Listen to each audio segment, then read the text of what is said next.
முக்கியமான காலகட்டம். முதல்ல நீங்க +2 முடிச்சதுக்கு என்னுடைய வாழ்த்துக்களை தெரிவித்துக்கிறேன். ஏனென்றால் இது ஒரு அடிப்படை கல்வி, ஒரு அடித்தளம். அதை ரொம்ப சிறப்பாக முடித்துள்ளீர்கள். இது வந்து ஒரு பெரிய வெற்றி. ஆனால் இதற்கு மேல் நாம் எடுக்க வேண்டிய முக்கியமான முடிவுகள், எடுக்க வேண்டிய முக்கிய காலகட்டம் இதுதான். ஏன்னா நீங்க ஏற்கனவே வந்து இந்த 12 வருஷம் நம்ம பள்ளி படிப்பு முடிச்சாச்சு.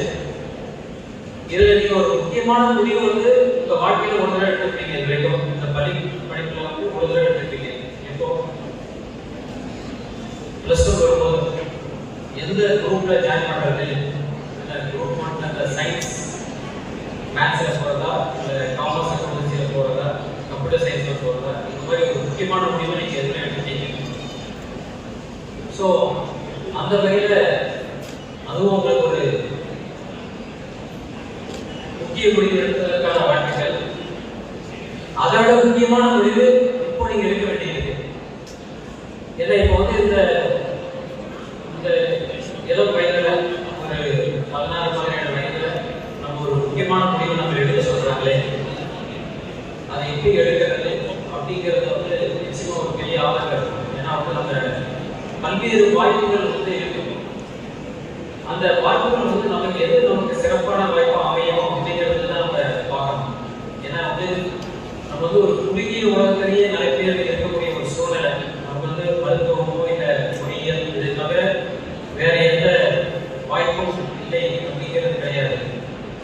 இந்த உலகம் பல்வேறு வாய்ப்புகளை எங்களுக்கு இருக்கிறது.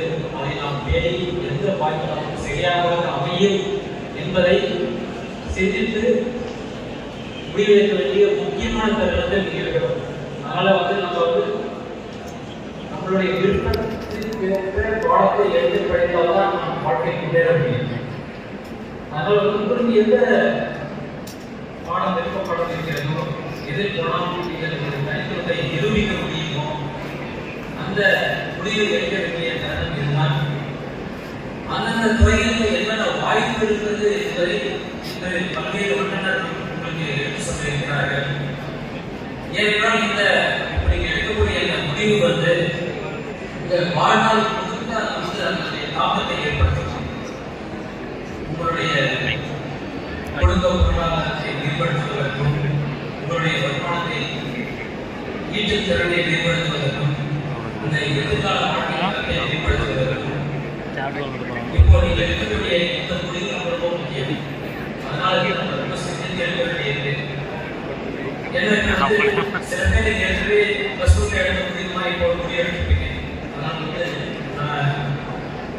இன்ஜினியரிங் படிக்கிறேன், இல்லை மெடிசின், இல்லை மருத்துவம் சார்ந்த படிப்புகள், இல்லை வந்து ஆர்ட்ஸ் அண்ட் சயின்ஸ் கலைகள், இல்லை அறிவியல், இல்லை சட்டம், வேளாண்மை, இல்லை ஐடிஐ பார்க்கணும். பல்வேறு துறையில் ஏதாவது ஒரு துறை நம்ம போகணும். அதில் நமக்கு எது சுத்தமாக இருக்கும், எது வந்து நமக்கு வாழ்க்கையில் முன்னேறுவதற்கு எது நம்ம வந்து மிகவும் பொருத்தமானதாக இருக்கும் அப்படிங்கிறது தேர்ந்தெடுக்க வேண்டிய முக்கியமான தருணம் தான். அப்போ வந்து நீங்கள் வந்து நிறைய ஆராய்ச்சிகள் நீங்கள் பண்ணியிருக்கீங்க.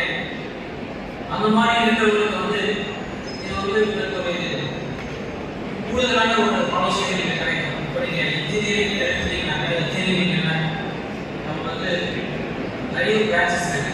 அதுலேயே வந்து இப்போ வளர்ந்து வரக்கூடிய விஞ்ஞான முன்னேற்றங்கள் ஏற்பட்டு சில முக்கியமான துறைகளில் முக்கியமான படிப்புகள் நம்ம கூடுதலாக வந்து ஸோ அந்த படிப்புகளை பற்றி நம்ம தெரிஞ்சுக்கணும். எது வந்து நமக்கு எதிர்காலத்தில் நம்ம தேவையை நிரூபிக்கக்கூடிய படிப்புகள் என்னென்ன இருக்கு அப்படிங்கிறது தெரிஞ்சுக்கணும். ஸோ அதுக்கான வாய்ப்புகள் இங்கே இந்த நிகழ்ச்சி மூலமாக உங்களுக்கு கிடைக்கும் அப்படின்னு நான் நினைக்கிறேன். சில பேர் வந்து நம்ம ஒரு முடிவு எடுக்கிறப்ப இருக்கீங்க, அதாவது வந்து என்ன படிக்கிறது ஒரு ஏற்கனவே ஒரு ஜாயின் பண்ணணும், அது எந்த பாடப்பிரிவு வந்தாலும் பரவாயில்லை அப்படின்னா எது வந்து நம்ம தேர்ந்தெடுக்கலாம் அப்படிங்கிறதுக்கான ஒரு ஆலோசனை. ஏன்னா இப்போ படிச்சு முடிக்கிறதுக்கு என்ன காரணம், ஒரு அடிப்படையான ஒரு டிகிரி இருந்தால்தான் நம்ம எந்த போட்டி தேர்தலையும் நம்ம கேட்க முடியும். அது வந்து மத்திய அரசு பணியாளர் தேர்வாணையம் இல்லை வந்து டிவி சிவகங்கை தேர்வானாலும் சரி, இல்லை ஸ்டாஃப் செலெக்ஷன் கமிஷன், பேங்கிங் இருக்கிற வங்கிகள் சம்பந்தப்பட்ட பணி, இல்லை அப்படின்னா ரயில்வேஸ், இந்த மாதிரி பல்வேறு வேலை வாய்ப்புகள் பெருகி இருக்கு. ஆனால் எல்லாத்துக்கும் அடிப்படையான விஷயம் உயர்கல்வி. ஏதாவது ஒரு டிகிரி இருக்கிறதுனால அது வேலை கொண்டு. அதனால எந்த டிகிரி வந்து நம்ம படிக்கணும் அப்படிங்கிறதுக்கான முக்கியமான முடிவை எடுக்கணும். அதனால இது எழுதுனா கூட உயர்கல்வி அப்படிங்கிற அந்த ஒரு முடிவு எடுத்துட்டீங்கன்னாக்கா எந்த பாடப்பிரிவை தேர்ந்தெடுத்தா நம்ம போட்டி தேர்வில் வெற்றி அடைய முடியும் அப்படிங்கிறதையும் நம்ம சிந்திச்சு பார்க்கணும். அதை வந்து அதுக்கான கருத்துக்கள் வந்து இங்கே எல்லாம் உங்களுக்கு எல்லா கொடுப்பாங்க நினைக்கிறேன். அதை வந்து நீங்கள் குறிப்பெடுத்துக்கோங்க. குறிப்பெடுத்து நீங்கள் தனிப்பட்ட முறையில் நீங்கள் வந்து அதில் ஒரு குறிப்பெடுக்கணும். மகேந்திரகிரி அப்படின்னு தமிழ்நாட்டில் ஒரு இடத்துல, அதாவது திருநெல்வேலியிலிருந்து கன்னியாகுமரி போகிற அந்த நெடுஞ்சாலையில், திருநெல்வேலியிலிருந்து ஏறத்தாழ ஒரு 50 கிலோமீட்டர் தூரத்தில் மகேந்திரகிரி அப்படிங்கிற ஒரு இடம் இருக்குது. அந்த வில்லேஜ் பேர் தாவூக்கினர். நீங்கள் இங்கே கூடியிருக்கிற ஒரு ஸ்டூடெண்ட்டும் உங்கள் ஸ்கூல் மூலமாகவோ அல்லது உங்கள் டீச்சர்ஸ் மூலமாகவோ அல்லது நாளைக்கு நீங்கள் காலேஜுக்கு எந்த காலேஜுக்கு சேர்றீங்களோ அந்த காலேஜ் கிளாஸ் ஸ்டூடெண்ட்ஸாக சேர்ந்து அந்த இடத்துல வந்து தமிழ்நாட்டில் இந்த இடத்துல இஸ்ரோவுக்கு எவ்வளோ பெரிய பங்களிப்பு நாங்கள் செய்துட்டு இருக்கோம் அப்படிங்கிறத நீங்கள் பார்க்க வரணுங்கிறது என்னுடைய ஆசை. நீங்கள் எல்லாரும் வரணும். நீங்கள் ஐடியாவோட அடிச்சாலே இஸ்ரோ மகேந்திரகிரி அல்லது இஸ்ரோ ப்ரொபல்ஷன் காம்ப்ளெக்ஸ் மகேந்திரகிரி அப்படி நீங்கள் பிரிண்ட் பண்ணாலே வந்து உள்ளே எப்படி வரணும், என்ன கான்டாக்ட் டீட்டெயில்ஸ் எல்லாமே உங்களுக்கு கிடைக்கும். ஸோ நீங்கள் எல்லாரும் அவசியம் வரணும். அதாவது நீங்கள் கிளாஸ் ரூமில் ஆய்வுக்கூடங்களில் வந்து ஃபிசிக்ஸை பார்க்குறீங்க, நிறைய எக்ஸ்பெரிமெண்ட்ஸ் பண்ணுறீங்க, கெமிஸ்ட்ரி லேபில் வந்து நிறைய எக்ஸ்பெரிமெண்ட்ஸ் பண்ணுறீங்க, மேத்தமெட்டிக்ஸ் டீச்சர்ஸ் உங்களுக்கு வந்து நிறைய ஃபார்முலா, நிறைய ஈக்குவேஷன்ஸ் எப்படி பேலன்ஸ் பண்ணுறதெல்லாம் சொல்லி கொடுக்குறாங்க. இதெல்லாம் வந்து நீங்கள் ரியலாக வந்து ஒரு ஆய்வுக்கூடத்தில் நீங்கள் பார்க்கணும். ஒரு எப்படி ஒரு ராக்கெட் உருவாக்கப்படுது அப்படிங்கிறது நீங்கள் வந்து பார்க்கணுங்கிறது என்னுடைய ஆசை. அது வந்து நிச்சயம் உங்களுடைய வாழ்க்கையில் மிகவும் பயனுள்ளதாக இருக்குது. நீங்கள் உங்களுடைய குடும்பத்தில் வந்து முதல் பட்டதாரி ஆக இருக்கலாம். சில பேர் அவங்கள வந்து நான் வந்து பூஸ்டர் ஸ்டேஜ் அப்படின்னு சொல்கிறேன். அதாவது ஸ்ரீஹரிகோட்டா லான்ச் பேட்ல நீங்கள் பார்த்துருப்பீங்க. கீழே இருந்து முதல்ல தீப்பழம்பு வரும், அந்த ராக்கெட் மெதுவாக அப்படி எழுந்திரிச்சு போகும். அந்த உம்பிளிக்கல் டவர் அப்படின்னு சொல்லுவாங்க. அதை எப்படி ஒரு தாய்க்கும் பிள்ளைக்கும் எப்படி தாய் மூலமாக வந்து ஒரு தொப்புள் கொடி உறவு மூலமாக எப்படி வந்து சத்து தேவையானது எல்லாம் ஒரு குழந்தைக்கு போய் அந்த குழந்தை வந்து உருப்பெற்று வருதோ, அதே போல உம்பிளிக்கல் டவர் அப்படின்னு சொல்லுவோம். அந்த தொப்புள் கொடி உறவுகள் அரைக்கும் அந்த ராக்கெட் கொஞ்ச நேரத்தில் பறக்கும் போது அதுதான் வந்து நீங்கள் கவுண்ட் டவுன் அப்படின்னு கேட்டீங்க. 2 days அல்லது 26 hours அல்லது 30 hours கவுண்ட் டவுன் கொடுப்பாங்க. அந்த கவுண்ட் டவுன் மூலமாக அந்த ராக்கெட்டில் உள்ள எல்லா ஃபியூலையும் அனுப்புவாங்க. அதுக்கு தேவையான கேஸ் எல்லாம் நிரப்புவாங்க. அதுக்கு தேவையான எல்லா பேட்டரி பவர் எல்லாம் நிரப்புவாங்க. என்னென்ன ஃபங்க்ஷன் பண்ணணும் அப்படிங்கிற அந்த கம்ப்யூட்டரில் உள்ள ஆன்போர்ட் கம்ப்யூட்டரில் உள்ள ப்ரோக்ராம் எல்லாம் வந்து கரெக்டாக ரைட் பண்ணி அதை வந்து வெரிஃபிகேஷன் பண்ணி எல்லா ப்ரோக்ராமும் கரெக்டாக லோடடாக இருக்கான்னு பார்ப்பாங்க. இது வரைக்கும் உங்கள் டீச்சர்ஸ் உங்களெல்லாம் செய்தது இப்படிதான் செய்திருக்கிறாங்க. 12th ஸ்டாண்டர்ட் வரைக்கும் நீங்கள் டிஃப்ரெண்ட் குரூப்ஸ்லேருந்து வந்திருப்பீங்க. எல்லாருமே சார் சொன்னாங்க 56 கவர்மெண்ட் ஸ்கூல்ஸ்லேருந்து நீங்கள் வந்து சேர்ந்துருக்கீங்க. சந்தோஷம். நீங்கள் எல்லாம் இப்படி ஆயத்தமாக இருக்கிறீங்க. ஒரு லான்ச் டிக்கெட்லாம் ஆயத்தமாக இருக்கிறீங்க. நான் அப்படி தான் உங்களை ராக்கெட்டாக பார்க்குறேன். எல்லாரும் நல்லா ஃபுல்லி எனர்ஜைஸ்ட் ஸ்டூடெண்ட்ஸ். இதில் வந்து சில பேர் முதல் பட்டதாரியாக இருப்பீங்க. வந்து நீங்கள் வந்து காலேஜே பார்க்காத பேரண்ட்ஸ் இருக்கலாம், ஒருவேளை நல்ல வேலையில் இல்லாத பேரண்ட்ஸாக இருக்கலாம். பயப்படாதீங்க. நீங்கள் தான் booster stage for the family. The first stage அது வந்து பூமியோடைய புவியீர்ப்பு விசையிலிருந்து எதிராக இயங்கி எப்போவுமே வந்து கிராவிடேஷன் ஃபோர்ஸ் வந்து எந்த பொருளையுமே வந்து கீழே வச்சுக்கிட்டே இருக்கும், எப்போவுமே வச்சுட்டு இருக்கோம். அந்த கிராவிடேஷன் ஃபோர்ஸ்க்கு எகெயின்ஸ்டாக நம்ம ஒர்க் பண்ணி அடிஷ்னல் ஃபோர்ஸ் கொடுத்து அவ்வளோ பெரிய ராக்கெட் கிட்டத்தட்ட GSLV Mark 3 எழுதி போகும்போது அதோட வெயிட் வந்து கிட்டத்தட்ட 500 டன் இருக்கும். அதுக்கு மேலே உள்ள ஸ்பேஸ் கிராஃப்ட் வந்து கிட்டத்தட்ட 4 டன் 4.5 டன் ஸ்பேஸ் கிராஃப்ட் அதாவது சேட்டலைட்டை நம்ம வந்து 36,000 கிலோமீட்டர் உயரத்தில் கொண்டு போய் விடுறதுக்கு அந்த தேவையான ராக்கெட்டோட இடை வந்து கிட்டத்தட்ட 550 டன். கிட்டத்தட்ட 1% ஆஃப் பேலோடு தான் ஒரு ராக்கெட் அந்த இடத்துக்கு எடுத்துட்டு போகுது. புரியுதா? ஸோ நீங்கள்லாம் அந்த பூஸ்டர் ஸ்டேஜ், நான் சொல்றது முதல் பட்டதாரிகள்லாம் பூஸ்டர் ஸ்டேஜ். உங்களுடைய குடும்பத்தை மேலே எடுத்துட்டு போறதுக்கு உங்களுக்கு அந்த பாக்கியம் கிடைச்சிடும். அப்போ நீங்க சரியா இயங்கணுமா வேண்டாமா? இயக்கம் இல்லையா? சரி. இப்போ சில பேர் வந்து நீங்கள் வந்து செகண்ட் ஸ்டேஜ் தேர்ட் ஸ்டேஜாக இருப்பீங்க, ரெண்டாவது ஜெனரேஷன் பட்டதாரியாக இருப்பீங்க, மூணாவது ஜெனரேஷன் பட்டதாரிகளாக இருப்பீங்க. இந்த LVM3 அல்லது GSLV அப்படிங்கிற லான்ச் வெஹிக்கிளில் பார்த்தீங்கன்னா இந்த பூஸ்டர் ஸ்டேஜும் செகண்ட் ஸ்டேஜும் ஏறி முடிக்கும் போது அந்த வண்டியோட வேகம் வந்து 5.5 கிலோமீட்டர்ஸ் பர் செகண்ட். அதாவது இங்கிருந்து கலெக்டர் ஆஃபீஸ்க்கு ஒரு செகண்ட்ல போயிடலாம். புரியுதா? கலெக்டர் ஆஃபீஸ் எங்க இருக்கு? தூத்துக்குடி கலெக்டர் ஆஃபீஸ் எங்க இருக்கு? கோரப்பள்ளம். அப்படிதானே? நம்ம நிற்கிற இந்த மாணிக்க மஹல்ல இருந்து கோரப்பள்ளத்துக்கு ஒரு செகண்ட்ல போயிடலாம். அந்த வேகத்துல அந்த ராக்கெட்டோட செகண்ட் ஸ்டேஜ் ஏறிட்டு இருக்கும். இனி அதுல இருந்து அந்த வேகம் பத்தாது, அந்த வேகத்துல கொண்டு போனா பூமியில தான் திரும்ப வந்து ஸ்பேஸ் கிராஃப்ட் விழும்.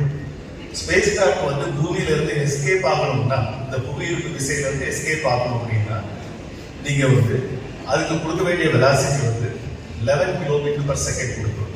இன்னும் உங்களுக்கு புரியும்படியா சொல்லணும்னா, இங்க இருந்து புதுக்கோட்டைக்கு அல்லது இங்க இருந்து இந்த பக்கம் பழையக்காயில் இருக்குது இல்லையா, அல்லது இந்த பக்கம் வேட்பார் வைப்பார்ல, இந்த ஊருக்கு போறதுக்கு ஒரு செகண்ட் ராக்கெட்டோட வேகம்.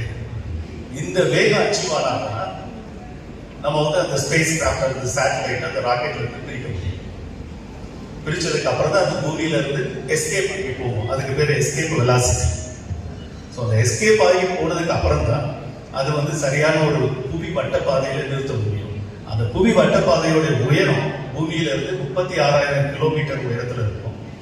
அந்த இடத்துல இருந்து சுத்தும் போது, அதாவது நீங்க வந்து ரெண்டு ஃபோர்ஸஸ் படிச்சிருக்கீங்க இல்லையா பிசிக்ஸ்ல, centripetal force and centrifugal force. இந்த ரெண்டும் பேலன்ஸ் ஆகும். அப்பதான் ஒரு சர்க்குலர் மோஷன் கிடைக்கும். அப்படிதானே? சென்ட்ரிஃபியூகல் ஃபோர்ஸ் வந்து சென்ட்ரிஃபியூஜ் பார்த்துருப்பீங்க, லேப்ல பார்த்துருப்பீங்க, கெமிஸ்ட்ரி லேப்ல கூட யூஸ் பண்ணியிருப்பீங்க. அந்த சென்ட்ரிஃபியூகல் ஃபோர்ஸ் வந்து பூமியில இருந்து ராக்கெட்டை வெளியில, இந்த ஸ்பேஸ் கிராஃப்டை வெளியில கொண்டு போறதுக்கு ட்ரை பண்ணும். சென்ட்ரிபெட்டல் ஃபோர்ஸ் வந்து ஸ்பேஸ் கிராஃப்டை வந்து பூமிக்கு நேரம் கொண்டு வரதுக்கு ட்ரை பண்ணும். ஸோ ரெண்டு ஃபோர்ஸஸும் நல்லிஃபை ஆகும்போது ரிசல்டன்ட் மோஷன் வந்து ஒரு சர்க்குலர் மோஷன் இல்லையா? நீங்க 10th ஸ்டாண்டர்ட்லாம் படிச்சிருப்பீங்க, Kepler's laws of planetary motion படிச்சிருப்பீங்களா இல்லையா? நான் 10th ஸ்டாண்டர்ட் படிக்கும்போது படித்தேன். இதே ஊர்ல 10th ஸ்டாண்டர்ட் நான் படிக்கும்போது 12th வரைக்கும் இந்த ஊர்ல தான் படித்தேன். இதே ஊர்ல தான் சைக்கிள் எடுத்து நான் சுற்றி இருக்கிறேன். இதே ரோஜ் பார்க் தான் போய் விளையாடி இருக்கிறேன். இதே நேருஜி பூங்கால தான் போய் விளையாடி இருக்கிறேன். ஸோ இப்படி என்னுடைய பிறந்ததுல இருந்து 12th ஸ்டாண்டர்ட் வரைக்கும் இந்த தூத்துக்குடியில தான் நான் போகாத இடம் கிடையாது. எஸ்பெஷலி இந்த பொங்கல் ஹாலிடேஸ், இந்த கரிநாள்லாம் சொல்லுவோம் இல்லையா, சைக்கிள் எடுத்துட்டு அப்படியே டிஸ்ட்ரிக்ட் ஒரு வளம் வர மாதிரி வளம் வந்துட்டு இருக்கிறது. இப்போ ஸோ இப்படி ஒரு நான் உங்களை ராக்கெட்டை பார்க்கறதுக்கு ரீசன் என்ன அப்படின்னா, உங்களுடைய வேகம், உத்வேகம், விவேகம் இது எல்லாமே வந்து சீரா அமைஞ்சதுன்னா நீங்க வாழ்க்கையில வந்து உன்னதமான இடத்துக்கு போய் சேர்க்கணும் சொல்லுவேன். அப்படிங்கிறது மாதிரி எவ்வளோ குறைவாக பேச மாட்டோம் அப்படிங்கிற மாதிரி நீட்டமாக சொல்லிட்டாங்க. சந்தோஷம். இந்த நிகழ்வில் உங்களை எல்லாம் சந்திப்பதில் மிக மகிழ்ச்சி. இந்த நிகழ்வுக்கு என்னை வந்து மாவட்ட ஆட்சித்தலைவர் இருக்காரு. சார் வந்து சாரினுடைய பணிகள் வந்து இப்போ வந்து ஒரு 15 ஆண்டுகளாக சாரை பற்றி எனக்கு தெரியும். சாருக்கு நான் ஒர்க் பண்ணியிருக்கேன். தமிழகத்தின் மிக முக்கியமான திட்டங்களை செயல்படுத்துவதில் சாருடைய பங்களிப்பு மிக மிக முக்கியமானது. ஆட்சித்தலைவருடைய பங்களிப்பு உங்களுக்கு தான் தெரிந்திருக்காது. நமது தமிழ்நாட்டில் கழிப்பறைகளை ஏற்படுத்தி முழு சுகாதாரத்தை ஏற்படுத்த வேண்டும் என்ற திட்டத்தை முழுமையாக செயல்படுத்திய ஒரு பெருமை வந்து நமது மாவட்ட ஆட்சித்தலைவருக்கு சாரும். குறிப்பாக ஸ்வச் பாரத் என்று சொல்லக்கூடிய அந்த ஸ்வச் பாரத் மிஷன், அதற்கு முன்னாடி இருந்த நிர்மல் பாரத் அபியான், அதற்கு முன்னாடி இருந்த டோட்டல் சானிடேஷன் கேம்பெயின் என்ற தமிழகத்தின் அனைத்து சுகாதார திட்டங்களிலும் அவரினுடைய பங்களிப்பு இருக்கிறது. தமிழகம் ஒரு சுகாதாரமான மாநிலமாக மாற வேண்டும் என்பதில் அவர்களுடைய உழைப்பு வந்து எங்களுக்கு தெரியும். நாங்கள் துறையிலிருந்து வேலை பார்த்த பொழுது எங்களுக்கு நல்லா தெரியும். மிக மிக கடின உழைப்பாளி, மிகச்சிறந்த ஒரு முன்னுதாரணமாக கொள்ளக்கூடிய ஒரு அலுவலர். அவர் அன்போடு அழைத்தார். சார் நான் வந்துடுறேன் சார், என்ன டேட்டுன்னு தெரியல சொல்லிடுங்க சார். ஸோ அப்புறம் வந்து டேட்டு வந்து சனிக்கிழமை இருந்தபொழுது ரொம்ப வசதியாக இருந்துச்சு. சனியாக 2 நாட்கள் நீங்கள் எல்லாம் இருந்து பார்க்க போகலாம் அப்படின்னு வந்துட்டோம். சரி, இதோட முடிஞ்சிருச்சு. ஆனால் தலைப்பு என்னென்னா, எதுக்கு சார் கூப்பிடுறீங்க அப்படின்னு அதுக்கப்புறம் தான் கேட்டேன். கல்லூரி கனவு அப்படின்னு சொன்னார். பிரச்சனையே என்னன்னா, நான் வந்து கல்லூரிக்கே போகாத ஒருத்தனை கல்லூரி கனவு அப்படிங்கிற தலைப்புல பேசுறதுக்கு கூப்பிட்டா நான் என்னது பேசுறது? கல்லூரியில வந்து நான் வந்து சினிமாவில் மட்டும்தான் பார்த்துருக்கேன், மற்றபடி நேரடியாக போய் பார்த்ததில்லை. அப்புறம் எப்படி கல்லூரியில் உங்களுக்கு எது எடுத்து சொல்றது? இது ஒரு பெரிய முரணாக இருக்கு அப்படின்னு நினச்சிட்டு சரி நானும் சொல்லி பார்ப்போம் அப்படின்னு வந்துட்டேன். ஸோ கல்லூரிக்கு போனவர் மட்டும்தான் கல்லூரியை பற்றி பேசணும்னு அவசியம் இல்லை, கல்லூரிக்கு போகாதவரும் கல்லூரியை பற்றி பேசலாம் அப்படிங்கிறதுக்காக எனக்கு தெரிந்த விதத்தில் நான் சொல்கிறேன். நான் வந்து ஒரு அரசு பள்ளியில் படித்தேன், உங்களை மாதிரி தான். நானும் உங்களை மாதிரி தான் தமிழ் மீடியத்தில் படித்தேன். எனக்கும் இங்கிலீஷ் வராது, உங்களை மாதிரியே தான். ரொம்ப சிரமப்பட்டு தான் வந்து இங்கிலீஷ் பேப்பர்லாம் எஸ்ஏலாம் எழுதணும். ஆனால் ஒரு காலகட்டத்தில் ஐஏஎஸ் எக்ஸாமினேஷன் எழுதணும் அப்படின்னு முடிவு வந்துருச்சு, நெருக்கடி வந்துருச்சு. அதனால ஐஏஎஸ் எக்ஸாம் எழுத போகிறோம், அதுக்கான புத்தகத்தெல்லாம் எடுத்து படித்து பார்க்குறேன். இங்கிலீஷ் வந்து அதில் எழுதிக்கிறதெல்லாம் புரியவே இல்லை. 12 ஆண்டுகள் எங்களது ஆங்கில ஆசிரியர்லாம் மூளைக்குள்ள திரிச்ச எந்த பாஸ்ட் பார்ட்டிசிபிள் கண்டினியூஸ் டென்ஸ் எதுவுமே வரல. அங்கே ஏதோ வித்தியாசமாக இருக்கு, இதெல்லாம் என்ன லாங்குவேஜ்னே தெரியாத அளவுக்கு இருக்கு அப்படின்னு சொல்லிட்டு திருப்பி போய் 9ஆம் வகுப்புல என்னோட ஆங்கில ஆசிரியர் வாங்கி கொடுத்துருந்த ஒர்க் புக்கெல்லாம் இருக்கு இல்லையா, அதெல்லாம் வச்சிருந்தேன். அதெல்லாம் எடுத்து பார்த்து திருப்பி பார்த்து படிச்சு, ஓ இதுதான் இவ்வளவு சிரமப்பட்டு நம்மளுக்கு நம்ம மரமண்டையில் ஏறதுக்காக சொல்லி கொடுத்துருக்காரா அப்படின்னு சொல்லி திருப்பி அந்த ஆக்சுவலாக லிட்டரலி ஐ வாஸ் ஷாக்டு. நான் என்னால் சுத்தமாக அதை படிக்கவே முடியலைங்கிற ஒரு பெரிய பயத்தில் திருப்பி போய் இந்த இங்கிலீஷை நம்ம படித்தே தீர்வோம் அப்படிங்கிறதுக்காக 9வது 10வது புத்தகத்தில் உள்ள எல்லா இங்கிலீஷ் கிராமர் அதுக்கான எல்லாத்தையும் வந்து ஒரு 15 நாள் படித்தேன். அதற்கு பிறகு நான் படிச்சுருந்த சப்ஜெக்ட் வந்து ஹிஸ்ட்ரி. ஸோ அது விஷயங்கள் எல்லாம் படிக்கிறதுக்காக இன்னும் ஒரு 1.5 மாதம் எடுத்துக்கிட்டேன். கரெக்டாக பார்த்தீங்கன்னா ஒரு 2 மாசத்துல திருப்பி நான் அதே லைப்ரரிக்கு போய் அதே புத்தகத்தை தொடர்ந்து என்னால் 3 மணி நேரம் தொடர்ந்து படிக்க முடிகிற அளவுக்கு இங்கிலீஷை மாஸ்டர் பண்ணேன். வெறும் 3 மாசம் தான். இதில் இங்கிலீஷ் வந்து தெரியாமல் இருக்கிறதெல்லாம் ஒரு பெரிய விஷயமே இல்லை. இங்கிலீஷ் தெரியாமல் இருக்கிறது ஒரு அந்நிய மொழி, தமிழ் தெரியாமல் இருக்கிறது தான் கஷ்டம்.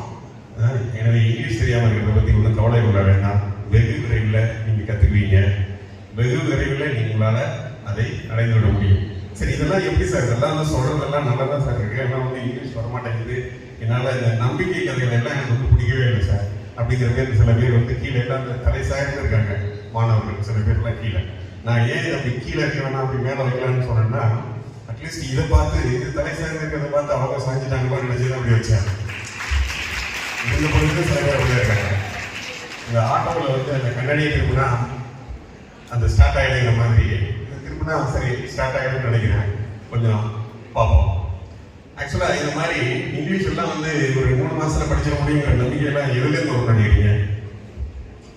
இங்கிலீஷ் வாத்தியார் சொல்லி கொடுக்குறதுல வந்துச்சு இல்லை, அவர் தான் 12 வருஷமா முயற்சி பண்ணி சொல்லி கொடுத்து ஒன்றும் முடியலையே. பட் எனக்கு வந்து திடீர்னு ஒரு ஒரு பிசிக்ஸ் விஞ்ஞானியினுடைய கதை எனக்கு ஞாபகம் வச்சு. எனக்கு ரொம்ப பிசிக்ஸ் பிடிக்கும், அதனால பிசிக்ஸ் விஞ்ஞானி ஒருத்தருடைய கதை ஞாபகம் வந்துச்சு.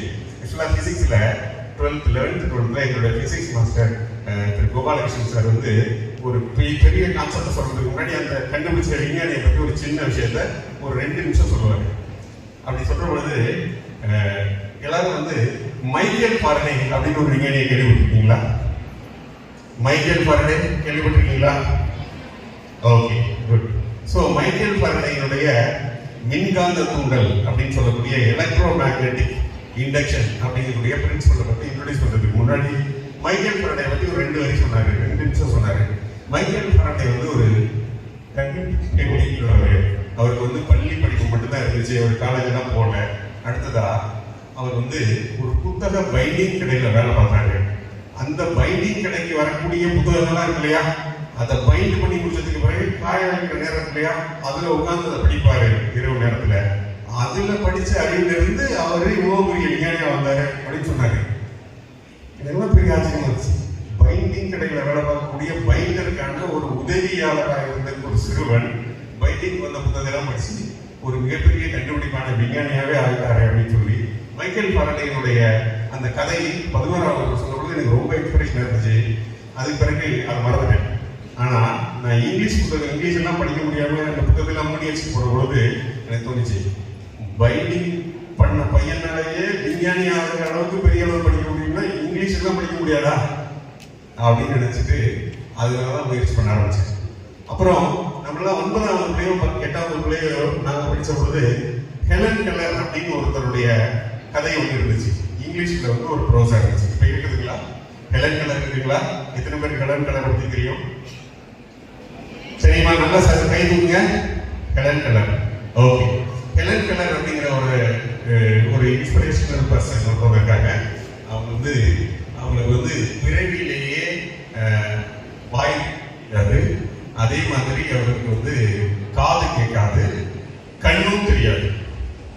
ஸோ அவருக்கு வாய் பேச முடியாது, காது கேட்காதுங்கிறது எல்லாருக்கும் தெரிஞ்சது. இயல்பா வாய் பேச முடியாது, காது கேட்காத நபர்கள் இருப்பாங்க. கண்ணு தெரியாதவங்க தனியா இருப்பாங்க. ஸோ அது ரெண்டும் சேர்ந்து ஒரே நேரத்தில் ஒருத்தர் ஏதாவது இருந்துச்சுன்னா மல்டிபிள் டிசபிலிட்டி, அவரால எதுவுமே பண்ண முடியாது. அவருக்கு அறிவையோ சொல்லையோ அல்லது வேறு எந்த தகவலையோ எப்படி சொல்லிக் கொடுக்குறதுனே தெரியாது யாரும். அவருக்கு வந்து காதாலும் கேட்டு ஒரு விஷயத்தை தெரிந்து கொள்ள முடியாது, அவர்களுக்கு டீச்சர் பாடம் எடுக்க முடியாது, அல்லது வாய் அதாவது எழுத்தை வந்து எழுத சொல்லி வேற எதுவும் செய்யவும் முடியாது.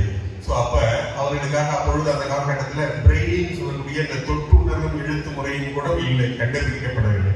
அப்ப என்ன பண்ணிருக்காங்கன்னா அவங்களுக்கு உதவியாளராக இருந்த அவங்களுடைய செவிலி அவங்க என்ன பண்றாங்கன்னா அவருடைய உதடுகளில் உதடுகளில் இப்படி கையை வைத்துக் கொண்டு அதில் இருக்கக்கூடிய அந்த அசைவுகள் இருக்கு இல்லையா, அதிலிருந்து அவங்களுக்கு டீச் பண்ணியிருக்காங்க.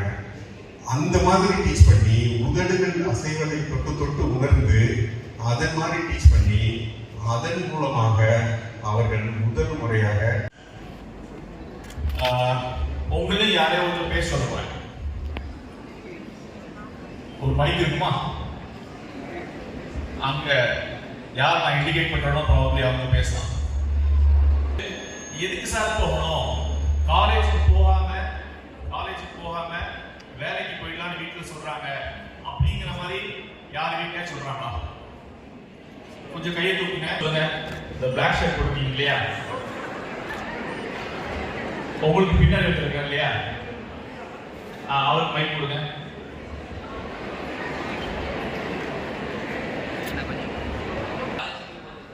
ஏன் சொல்றாங்க? சரி, எங்கேயாவது யார் வீட்லயாவது வேலைக்கு போகணும்னு சொல்றாங்களா? படிச்சது போதும்னு எங்கேயா சொல்ல தோணுது? ரொம்ப சந்தோஷம். எல்லார் வீட்லயும் மேல படிங்க அப்படிங்கிறாங்க. சரி, கொஞ்சம் மைக் கொடுத்துங்க.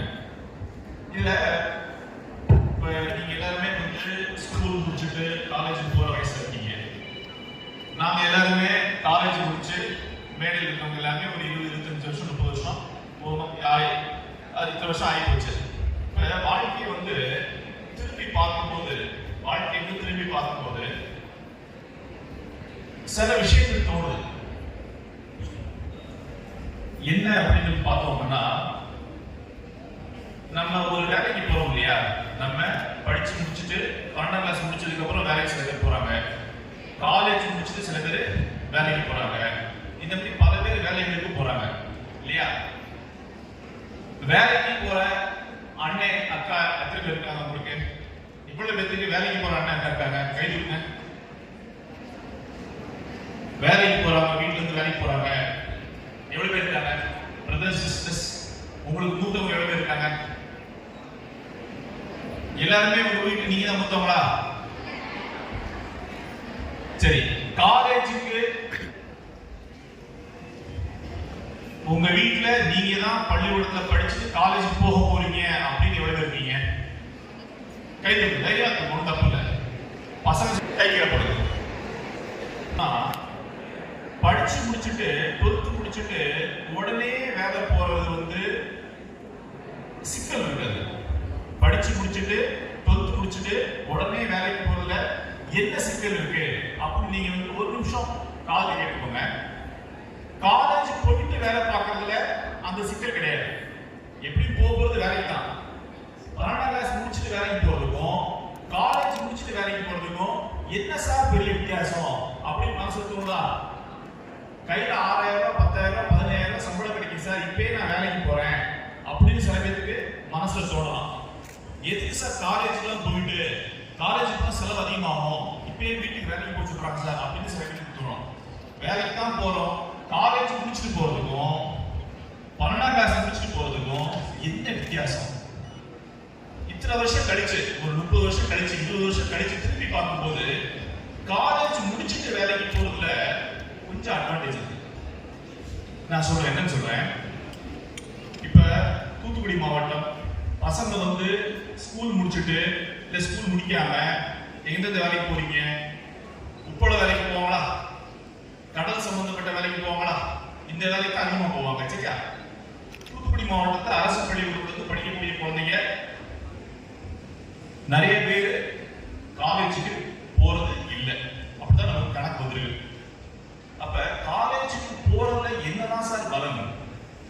நாங்க 12ஆம் கிளாஸ் முடிச்சுட்டே வேலைக்கு போவோமே, உங்களுக்கு கிடைக்கக்கூடிய வேலை இருக்கு இல்லையா? 12ஆம் கிளாஸ் முடிச்சுட்டு உங்களுக்கு கிடைக்கக்கூடிய வேலை, இந்த வேலையில ஒரு வகையான ஸ்திரத்தன்மை இருக்காது. 12ஆம் கிளாஸ் முடிச்சு ஒரு வேலைக்கு போறீங்க, உப்பள வேலைக்கு போறீங்க, கடல் வேலைக்கு போறீங்க, உங்களுக்கு இந்த மாறக்கூடிய உலகத்துல அப்ப நான் என்ன சொல்றேன், வேக வேகமா மாறக்கூடிய உலகத்துல மாற்றங்களை கையாளுறதுக்கு நல்லா கவனிங்க. உலகம் வேக வேகமா மாறுது. அந்த வேக வேகமா மாறுறத புரிஞ்சுக்கிட்டு அதை கையாளணும். மாறக்கூடிய உலகத்துல இந்த மாற்றங்களை வந்து கையாளணும் அப்படின்னா உங்களுக்கு சில ஸ்கில் தேவை. சின்ன சின்ன சின்ன ஸ்கில் தேவை. இந்த ஸ்கில்ல உங்களுக்கு யாரு கொடுப்பா? ஸ்கூல் கொடுக்குமா? கட்டாயம் ஸ்கூல் கொடுக்கும். ஸ்கூலை விட அதிகமா எது கொடுக்கும்னா காலேஜ் கொடுக்கும். காலேஜுக்கு போகும்போது வாழ்க்கையில ஏற்படக்கூடிய மாற்றங்களை கையாளக்கூடிய பக்குவம் அதிகமாகும். நீங்க ஸ்கூல் முடிச்சுட்டு அப்படியே வேலைக்கு போனீங்கன்னா இந்த வேலையை ஏற்படக்கூடிய அழுத்தமோ, இந்த மாறக்கூடிய உலகம் ஏற்படக்கூடிய அழுத்தமோ கையாளக்கூடிய திறமை வந்து உங்களுக்கு கம்மியா இருக்கும். சார் எல்லாருமே காலேஜுக்கு தான் பெரிய ஆளானாங்களா? காலேஜ் போகாம இருந்து பெரிய ஆளாகலையா? ஆகலாம் ஆக முடியாதுன்னு கிடையாது. எவ்வளவுதான் பணக்காரனாகவும் எவ்வளவுதான் சின்ன சின்ன வேலைகளை எடுத்து பார்த்து அதுல பெரிய ஆளா வந்தாலுமே நீங்க பாத்தீங்க அப்படின்னா கூட வந்து படிச்ச ஒரு ஆளை வச்சிருப்பாங்க. பாத்துருக்கீங்களா? எவ்வளவுதான் மேல போனாலுமே கூட வந்து எப்பயுமே படிச்ச ஒரு ஆள் வச்சிருப்பாரு. அவர் தான் இவருக்கு கைட் பண்ணிட்டே இருப்பாரு. 12th முடிஞ்ச உடனே ஏதோ ஒரு வேலைக்கு போறனால வாழ்க்கையில தொடர்ச்சியா வரக்கூடிய மாற்றங்களை கையாளுறது கஷ்டமா இருக்கும். 12th முடிச்சு காலேஜ் போய் அதுக்கப்புறம் ஒரு வேலைக்கு போனீங்கன்னா இதே மாதிரி மாற்றங்களை நீங்க புரிஞ்சுக்கிற விதமே வேற மாதிரி இருக்கு. காலேஜ் போன பசங்களோட பழகிருக்கீங்களா? காலேஜ் போன பசங்களை பார்த்துருக்கீங்களா? மெச்சூரிட்டி லெவலே வேற மாதிரி இருக்கு. காலேஜ் போன பொண்ணுங்கள் பசங்க ஃபேமிலியை ஹேண்டில் பண்ற விதமே வேற மாதிரி இருக்கு. தூத்துக்குடியிலேயே படிச்சு முடிச்சுட்டு இங்கேயே லோக்கல்ல வேலை பார்க்கலாம் அப்படிங்கிற வாய்ப்பை விட நீங்க காலேஜ் படிச்சு முடிக்கும் போது திருநெல்வேலிக்கு போகலாம், கன்னியாகுமரிக்கு போகலாம், தென்காசிக்கு போகலாம், சென்னைக்கு போகலாம், டெல்லிக்கு போகலாம், பல இடங்களுக்கு போகக்கூடிய வாய்ப்புகள் உங்களுக்கு கிடைக்குது. இந்த மாதிரி இடங்களுக்குலாம் போய் என்னென்ன வாய்ப்புகள் இருக்குன்னு உங்களுக்கு சொல்ல முடியாது. காலேஜ்ல மட்டும்தான் அந்த வாய்ப்பு உங்களுக்கு கிடைக்குது. புரியுதுங்களா? காலேஜுக்கு போகக்கூடிய அந்த வாய்ப்பு வந்து இழந்துடவே கூடாது. ஒரு 3 வருஷம் 4 வருஷம் இன்டகிரேட்டட் கோர்சஸ் 5 வருஷம் இருக்குது. இந்த மாதிரி கோர்சஸ் போயிட்டு நீங்க வந்து என்ன பண்ணணும் அப்படின்னா உங்க பேரண்ட்ஸை வந்து கன்வின்ஸ் பண்ணி நான் கட்டாயம் காலேஜுக்கு போவேன் அப்படின்னு உங்க பேரண்ட்ஸை வந்து நீங்க கன்வின்ஸ் பண்ணணும். வீட்டில் யாராவது வந்து வேலைக்கு போகணும்னு சொன்னா கூட அந்த காலேஜுக்கு போகக்கூடிய அந்த அனுபவத்தை நீங்க வந்து மிஸ் பண்ணிட்டீங்க அப்படின்னா தொடர்ச்சியா ஏற்படக்கூடிய போராட்டங்களை வந்து உங்களால புரிஞ்சுக்க முடியாது, உங்க கண்ட்ரோல்ல கொண்டு வர முடியாது. மாற்றங்கள் வந்து உங்களை அசைச்சு பார்த்தோம். நீங்க மாற்றங்களை வந்து கண்ட்ரோல் பண்ணி வாழ்க்கையை உங்க கண்ட்ரோல்ல கொண்டு போகணும் அப்படின்னா காலேஜ் கொடுக்கக்கூடிய அனுபவம் வந்து ரொம்ப ரொம்ப முக்கியம். புரியுதுங்களா? இப்ப இங்க உட்கார்ந்துருக்கீங்க இல்லையா, உங்கள எவ்வளவு பேரு 2வது தலைமுறையில படிக்கிறீங்க? செகண்ட் ஜெனரேஷன் லிட்ரேட் எவ்வளவு பேரு? கை தூக்குங்க, தப்பே இல்லை, கை தூக்குங்க. செகண்ட் ஜெனரேஷன் லிட்ரேட் உங்க தாய் தகவலாம் படிச்சிருக்காங்க. ஃபர்ஸ்ட் ஜெனரேஷன் லிட்ரேட் பேரு ஃபர்ஸ்ட் ஜெனரேஷன். இப்பதான் சார் நாங்க எங்க தாய் தகவலாம் படிக்கல, நாங்க இப்பதான் முதல்ல படிக்கிறோம், இப்படி சொல்ல முடியுமா? எவ்வளவு பேர் கை தூக்குங்க. Very good. இப்ப இந்த முதல் தலைமுறை குழந்தை இருக்கீங்க இல்லையா, ஃபர்ஸ்ட் ஜெனரேஷன் சில்ட்ரன் இருக்கீங்க இல்லையா, ஃபர்ஸ்ட் ஜெனரேஷன் சில்ட்ரன் உங்களுக்கு இருக்கக்கூடிய பெரிய அட்வான்டேஜ் தெரியுமா? இப்ப செகண்ட் ஜெனரேஷன் குழந்தைங்களோட தேர்ட் ஜெனரேஷன் குழந்தைங்களோட வாழ்க்கையில துடிப்பா மேல போகணும் அப்படிங்கிற வைராக்கியம் உங்களுக்கு ஜாஸ்தியா இருக்கும். எஸ்பெஷலி வந்து கவர்மெண்ட் ஸ்கூல் ஸ்டூடெண்ட்ஸ்க்கு கை தட்டுறதுக்கு நன்றி. கவர்மெண்ட் ஸ்கூல் ஸ்டூடெண்ட்ஸ்க்கு நான் அப்சர்வ் பண்ணதில்ல, லைஃப்ல மேல போகணும் அப்படிங்கிற துடிப்பு ரொம்ப அதிகமாவே இருக்கு. பாக்கெட்ல ஒரு 1000 ரூபாய் இருக்கு, பாக்கெட் மணி அப்பா கொடுத்துருக்காரு, இதை வந்து நான் செலவழிக்கணும். சரிங்களா? 1000 ரூபாய் கொடுத்து செலவழிக்கணும். ஒரு மாசத்துக்கு 1000 ரூபாய் கொடுக்குறாரு. இன்னொருத்தர் வந்து ஒரு மாசத்துக்கு உங்க அப்பா வந்து 100 ரூபாய் கொடுக்குறாரு. யார் வந்து பணத்தை எண்ணி செலவழிப்பா? 100 ரூபாய் கொடுத்த அந்த 100 ரூபாய் எந்த பையனுக்கு கிடைக்கப்பட்டிருக்கோ, எந்த பொண்ணு கிடைக்கப்பட்டிருக்கோ அவங்க தான் அதை எண்ணி செலவழிப்பாங்க இல்லையா?